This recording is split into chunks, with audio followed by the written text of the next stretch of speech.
అవనిని నానా మాటలు అంటున్న పల్లవితో అయితే అక్షయ్ గట్టిగా పల్లవి ఆపు అనేది అంటూ ఉంటాడు. ఆ మాటలకి పార్వతి అయితే షాక్ అయ్యి అలా చూస్తూ ఉంటుంది.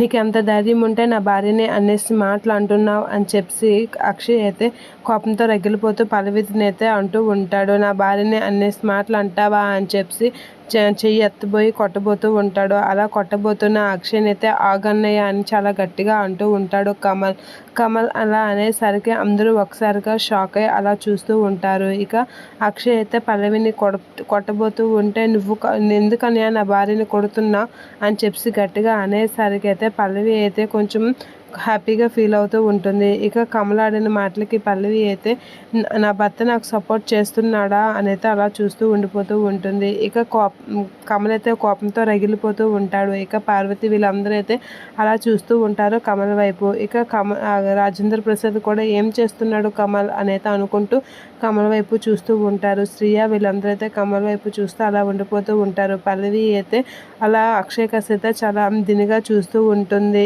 ఇప్పుడు మీ ఇది తగ్గిందా అన్నట్లుగా అయితే చాలా దినిగా చూస్తూ ఉంటుంది. ఇక అక్షయ్ అయితే కోపంతో అయితే ఇంకా షాక్ అవుతూ ఉంటాడు కమల్ ఆడిన మాటలకి. నువ్వు నా భార్యని కొట్టడం ఏంటి అన్నయ్య అని చెప్పి అంటూ ఉంటాడు కమల్ అలా అనేసరికి అక్షయ్ ఒకసారిగా షాక్ అవుతూ ఉంటాడు.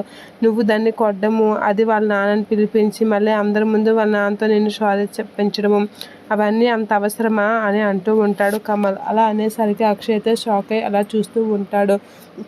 నా భార్యని నువ్వు కొడితే నువ్వు సారీ చెప్పాలి, కొట్టిన దానికన్నా సారీ చెప్పడమే పెద్ద ఇది, కాబట్టి నా భార్యని నువ్వు కాదు కొట్టాల్సింది నేను అని చెప్పి అంటూ ఉంటాడు. నేను కొడితే సారీ చెప్పడం అలాంటివి ఏమి ఉండవు కదా, నా భార్యని నేను కొట్టొచ్చు అని చెప్పి అంటూ ఉంటాడు కమల్. అలా అనేసరికి అక్షయ్ షాక్ అయ్యి అలా చూస్తాడు. పార్వతి కూడా షాక్ అవుతూ ఉంటుంది.